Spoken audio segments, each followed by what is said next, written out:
Aparat motor sog'inganlar bormi?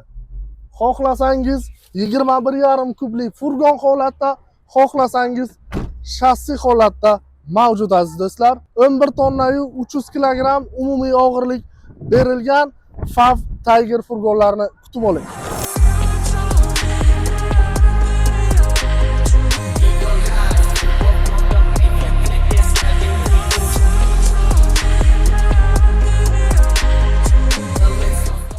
Bir 130 ot kuchi aparat motor canavar dizel tanlamaydi.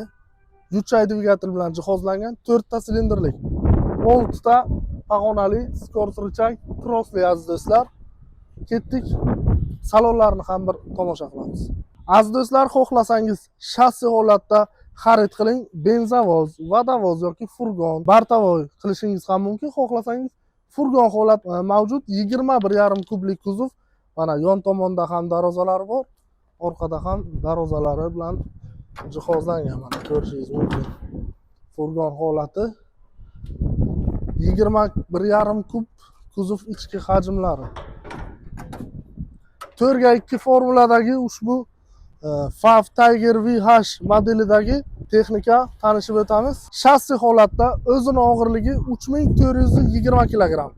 Mana bu holatda esa 4700 kilogramm. Ikkalasiga ham umumiy og'irlik 11 tonna 300 kilogramm belgilangan. Ana endi aziz do'stlar, o'zlaringiz hisob kitob qilib ko'ringlar. Qanday holatda ishlatish sizga qulay, o'sha holatda yasashingiz mumkin yoki tayyor holatda xarid qilishingiz ham mumkin. Keling endi saloniga sayohat qilamiz. Mana 6 ta skorsli korobka bilan jihozlangan, tormozlari vazdushli, mana rushnoylari ham vazdushli hisoblanadi aziz do'stlar. Mana bu yerda ko'rishimiz mumkin. Bir kishi uchun bemalol yotoq joyi mavjud hamda shofyordan tashqari yana 2 ta o'rindiq bilan jihozlangan. Xarid qilganlarni sinovidan o'tib bo'ldi. Ko'rib turganingizdek, keng, shinam rullarni o'zimizga moslashimiz mumkin. Mana rullari gidravlический. Xohlasak shassi holatda xarid qilib, bundan ham kattaroq ob'yomdagi kuzov bilan jihozlashimiz mumkin. Aparat motor sog'inganlar bormi? Azizlar, ABS tormoz, gorni tormoz ham mavjud aziz do'stlar. Mana juda zo'r gorni tormozlar bilan jihozlangan multirul gidravlический rul aziz do'stlar.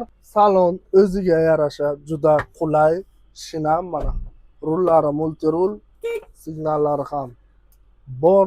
Tabloda 160 km/soat harakatlanishimiz, speedometrni ko'rishimiz mumkin hamda vozdux давление. Bu yerda esa taxometr.